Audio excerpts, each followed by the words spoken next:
like than unassuming greatness.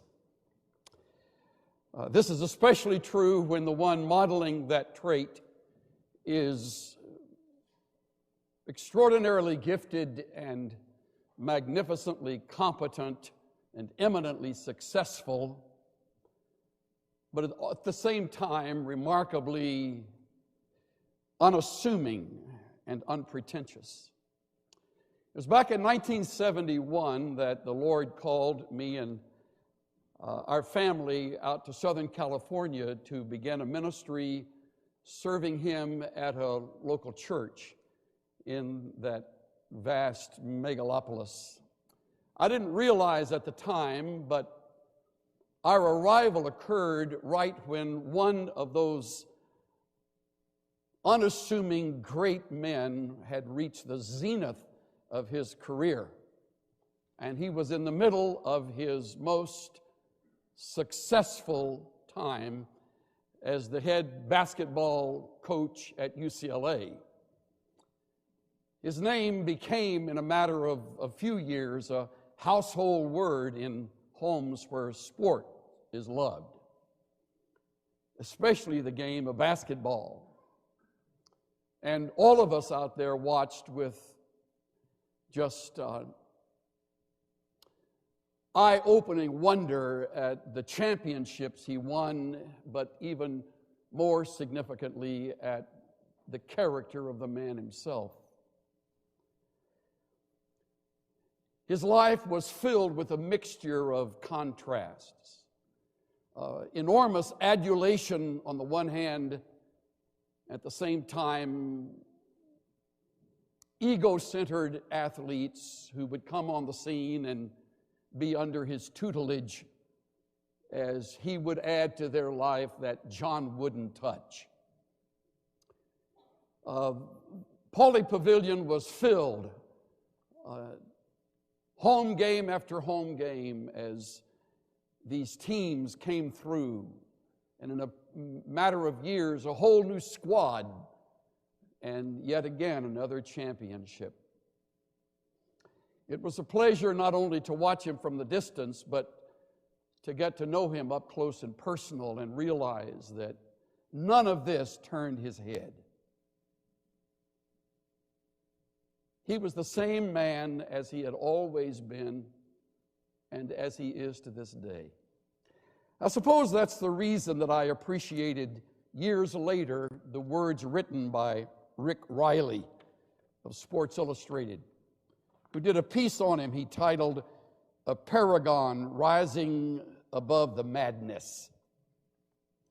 Among other things, Riley writes, "There's never been a finer man in American college sport than John Wooden, or a finer coach.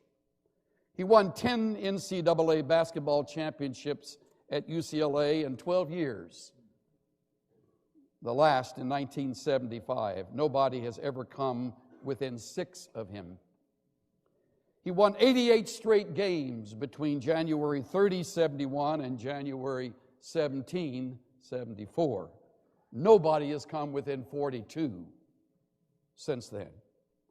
So sometimes when the madness of March gets to be too much, too many players trying to make Sports Center, too few players trying to make assists, too many coaches trying to be homies, too few coaches willing to be mentors, too many freshmen with out-of-wedlock kids, too few athletes who will stay in school long enough to become men, I like to go see Coach Wooden. I visit him in his little condo in Encino, 20 minutes northwest of L.A., and hear him say things like, "Gracious sakes alive," and tell stories about teaching Lewis the hook shot. Lewis, of course, is Lou Alcindor, Kareem Abdul-Jabbar. There's never been another coach like Wooden. Quiet as an April snow, square as a game of checkers, loyal to one woman all his married life, one school, one way, walking around campus in his sensible shoes and Jimmy Stewart morals, He'd spent a half hour the first day with those athletes practicing how they are to put on their socks. Wrinkles can lead to blisters, he would warn. These huge players would sneak looks at one another and roll their eyes. Eventually, they'd do it right. Good, he'd say. And now, for the other foot. Of the 180 players who played for Wooden, he knows the whereabouts of 172 today. Of course, that's not hard when most of them call checking on his health, secretly hoping to hear some of his simple life lessons so they can write them on the lunch bags of their kids who will roll their eyes. Discipline yourself and others won't have to, Coach would say. Never lie, never cheat, never steal, Coach would say. Earn the right to be confident, Coach would say. You played for him, you play by his rules. Never score without acknowledging a teammate. One word of profanity, you're done for the day. Treat your opponent with respect. He believed in hopelessly out-of-date stuff that never did anything but win 10 championships. No dribbling behind the back or through the legs. There's no need, he'd say. No UCLA basketball number was retired under his watch. Well, what about the other fellows who wore that number? Didn't they contribute to the team then? He'd say, no long hair, no facial hair. It takes too long to dry. You could catch cold. Especially when you leave the gym, Coach would say.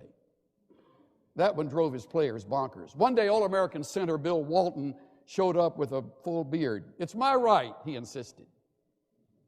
Wouldn't ask if he believed that strongly. Walton said, yes, I do. Well, that's good, Bill. Coach responded, I admire people who have strong beliefs and stick by them. I really do. We're going to miss you.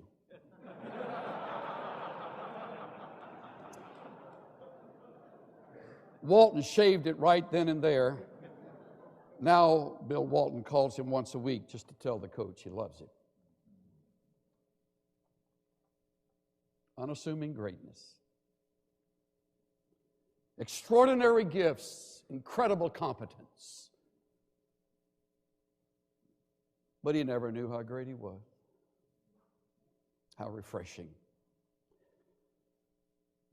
I failed to mention during those years he was coach, there was never a salary squabble.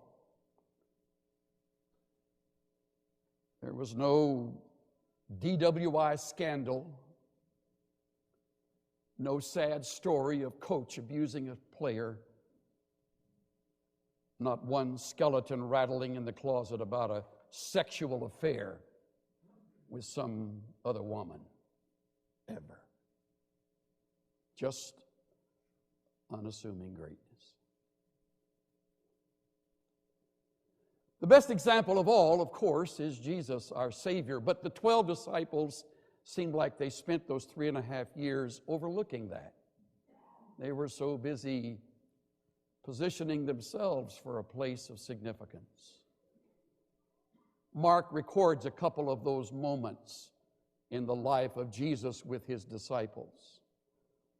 The first is in Mark chapter 9 at verse 33, where they have finished a long walk and have come to the town of Capernaum, near the northern shore of the Sea of Galilee. They go in a house, we read in verse 33, and he begins to question them. What were you discussing on the way? He asks. I wonder if their faces didn't turn a little red. I wonder who would be willing to speak first and admit what the talk was about as they walked single file behind him. Finally, they screwed up enough courage to admit after the silence that they had been discussing with one another which of them was the greatest. Stupid discussion, but they were good at those kind of discussions. Who would be number one? Or if you've got to be, then who'd be number two? And right down the line. You don't see it in the text, but I can't believe that there wasn't a deep sigh as he sits down, verse 35, calls them to himself and says, if anyone wants to be first, he shall be last of all and servant of all. That's a funny line to give to people who are unashamedly ambitious, but it's true. And if it wasn't enough for them to hear the words, he called a child from the house over to him. Come here, sweetheart. Come here, son. Maybe put a boy on one knee and a girl on the other. Said, whoever receives one child like this in my name receives me. Whoever receives me does not receive me, but him who sent me.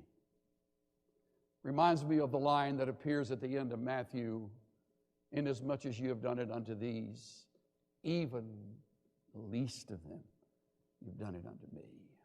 I love that.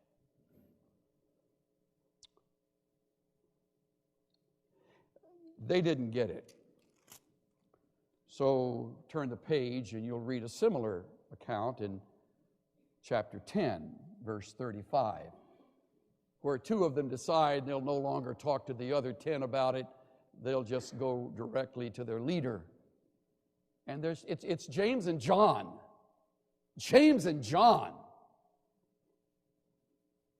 Two of the top three of his most intimate. These sons of Zebedee came up to him, chapter 10, verse 35, and they said, Teacher, we want you to do for us whatever we ask of you. Sounds like something you'd ask one of these profs, doesn't it? Promise you'll do for me whatever I ask you to do.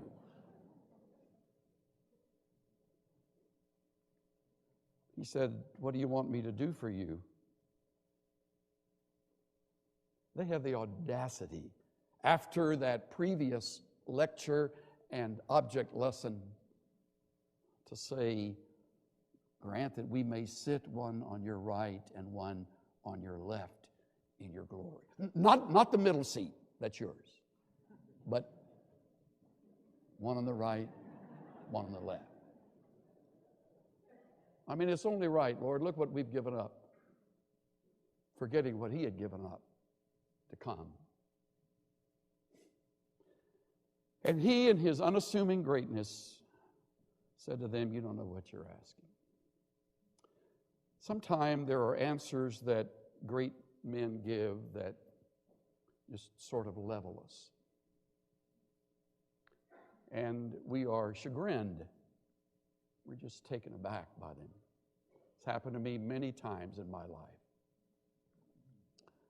I'll never forget when I was sitting on the front row in a Greek class and Dr. Lewis Johnson was teaching us Romans, it was Corinthians. We were in Corinthians. And I remember he asked a question out of chapter 11 that, probably the apostles couldn't have answered, but I had the answer. And so I threw my hand in the air almost before he got the question out of his mouth, and I began to go into this answer. And you've done this. The longer my answer was, the worse it got. And finally it sort of drifted into a fog of quietness. And Dr. Johnson said, Mr. Swindoll, you continue with that answer out on that long limb, I'm going to saw you off with a hard set of facts. So I crawled quickly back to the trunk and slid down and stayed quiet for a while. You don't know what you're asking. Are you able to drink the cup that I drink, or to be baptized with the baptism with which I am baptized? You don't understand, men. Greatness comes through suffering, through dying to yourself, through surrender, through submission. It comes through a willingness to go wherever and do whatever, whenever, for whatever reason the Father plans. That's greatness. You don't have a clue. Are you able to do this? They said, we're able. 39 tells of their almost impudent response. He says, the cup that I drink, you shall drink, and you shall be baptized with the baptism with which I'm baptized. Symbolic terms referring to their deaths. And what deaths they had. One was exiled as an old man. One was martyred in 44 by Herod. You don't have any idea what the future holds. But to sit on my right or on my left is not mine to give. It is for those to whom it has been prepared. Don't ever forget that. Greatness doesn't come necessarily to the brightest and the best, to those with the highest IQ or those most gifted linguistically or most capable on their feet. It's a character quality.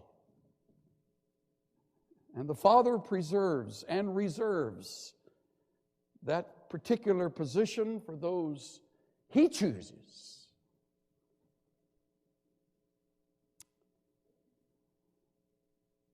Now, about now, you might think, well, at least the other 10 stood back and thought, well, we can learn a lot from this. Wrong. Verse 41, hearing this, the 10 began to feel indignant.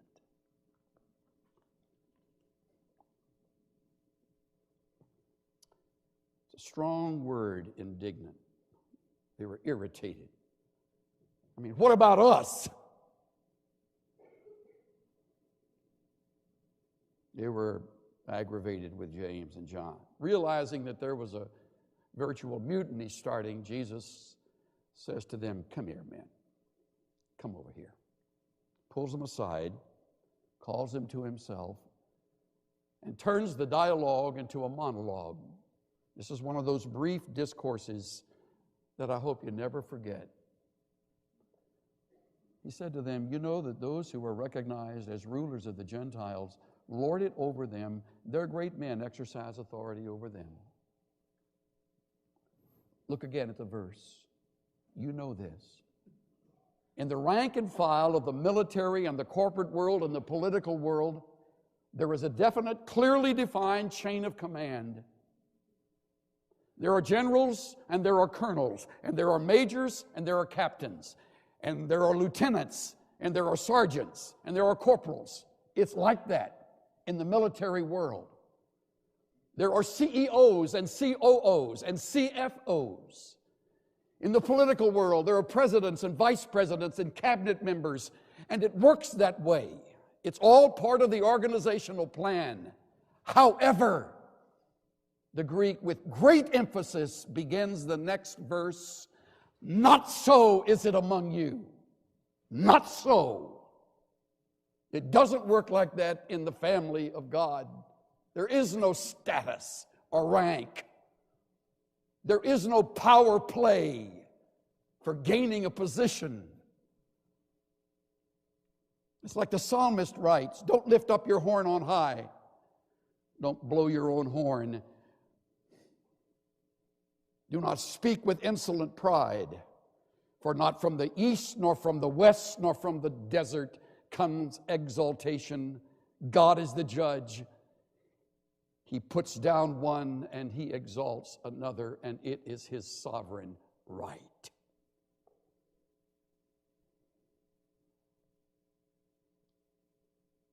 Whoever wishes to become great among you shall be your servant. For even the Son of Man did not come to be served. And look at the verbs. He came to serve, and he came to give his life a ransom for many. People like us, would you look around? There's not a one of us even partially deserving. He came to serve and to give, to serve and to give.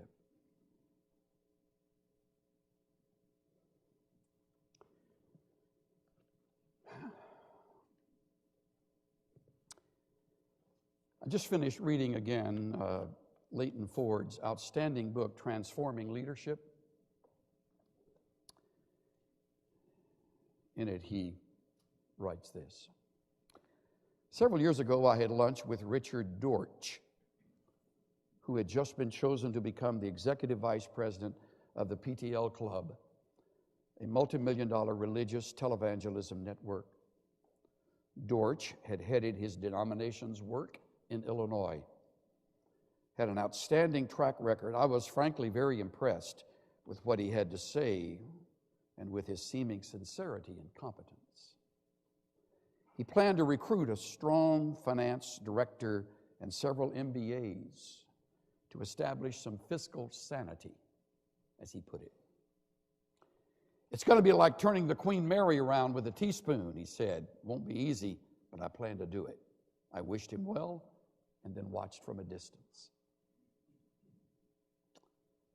Eventually, Jim Baker, the head of PTL, resigned in disgrace over a sexual liaison and its cover-up.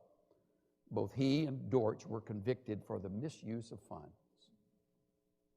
How, I wondered?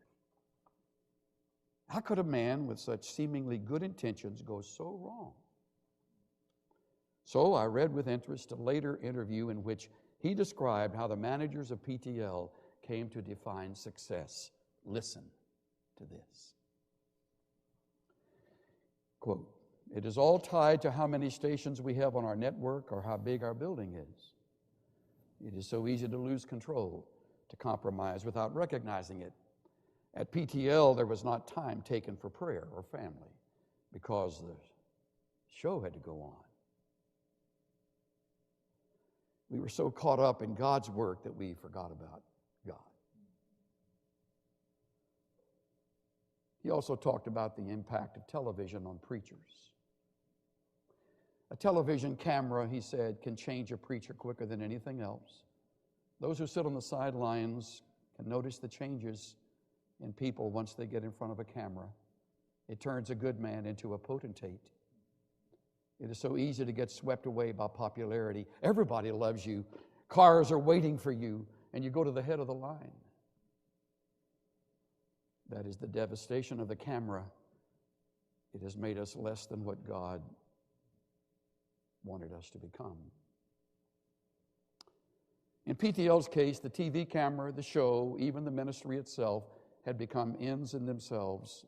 They were powers which could have been creative, but which in the end actually became destructive.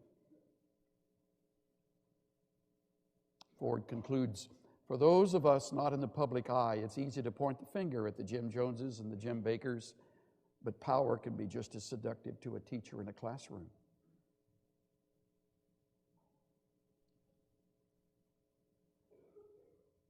A physician in an examining room, the boss in a union meeting, or the leader of an average church."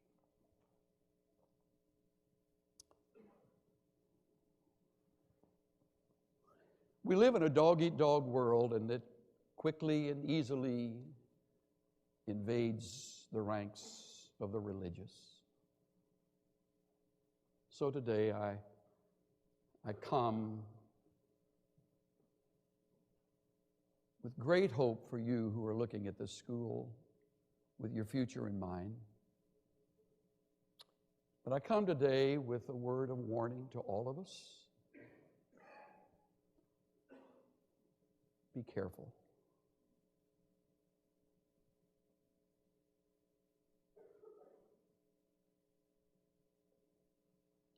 Walk humbly with your God, regardless of how much you learn and how greatly you'll be used. Walk humbly with your God, regardless of how well you become known, or however greatly the Lord blesses. Walk humbly with Him. The world has a different counsel. When you're attacked, retaliate. Don't do that. When you're criticized, defend. Don't do that. When you're skilled and gifted, claw and climb your way to the top. Don't do that. Don't do that. You don't need an agent. God will find you. David wasn't busy about making himself known when that giant roamed the slopes of the valley of Elah. God found him.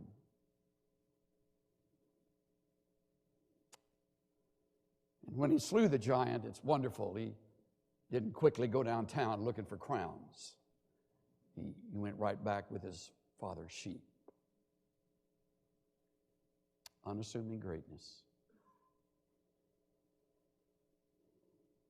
When others seem equally capable and competent, the world says, compete.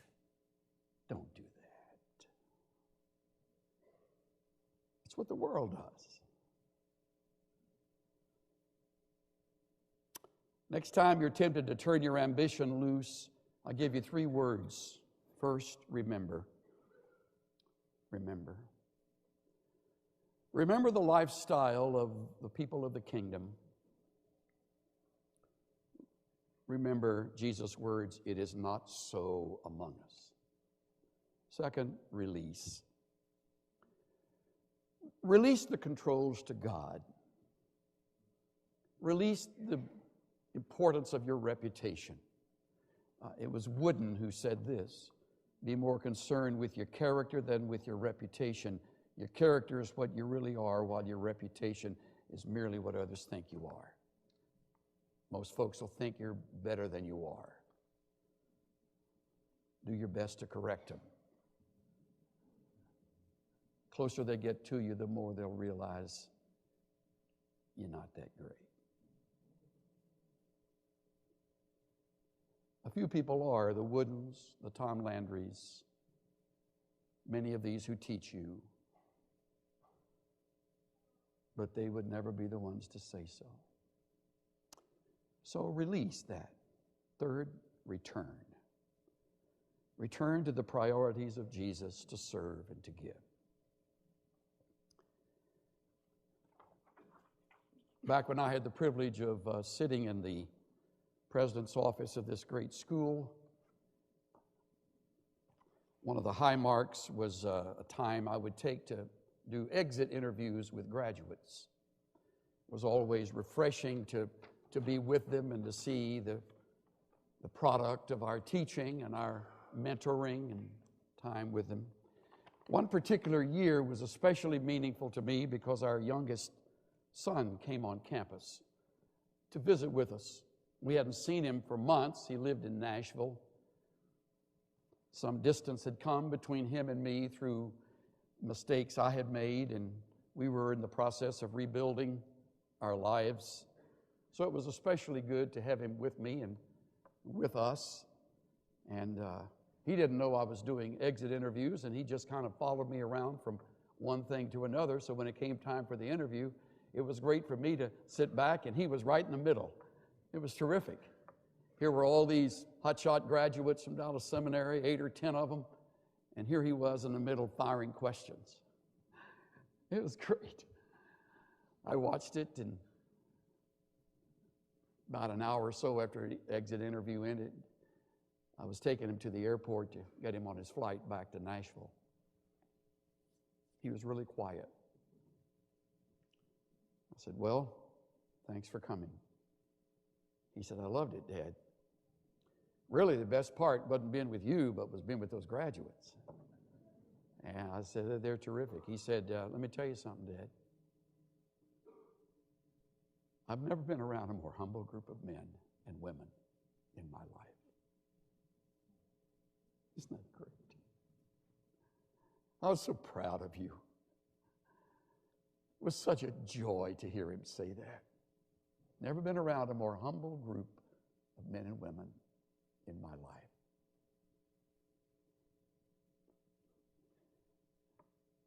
In many ways, it changed his life. At that time, his hair was down to his waist. I remember when I did the wedding for him and his wife, I said, would one of you kiss the bride? I couldn't tell by looking.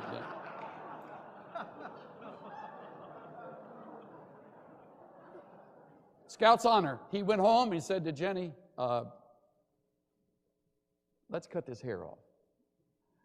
I mean, not that anybody around here said, your hair's too long. The wonderful thought is that nobody said that. That the students put their arms around him and loved him, and in a matter of really months, we began to see a whole difference. We haven't talked about that visit much, but I look back on it as a turning point. By the way, if you had been one of those in that group, would he have had that same response? I hope so.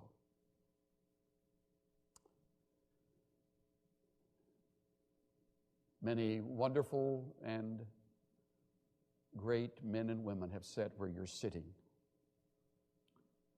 They've come through this school and they've now graduated to serve and to give.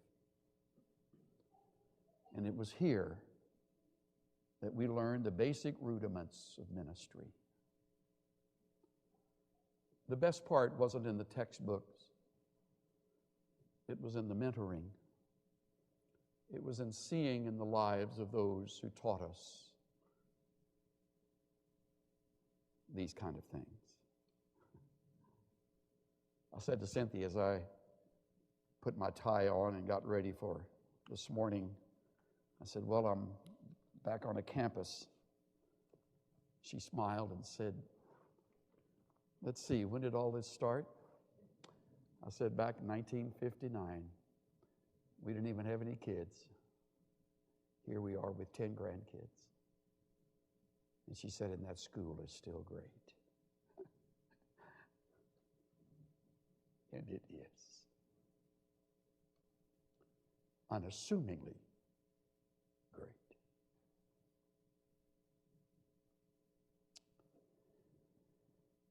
Our Father, in our lives, be glorified. When we survey the wondrous cross on which the Prince of Glory died,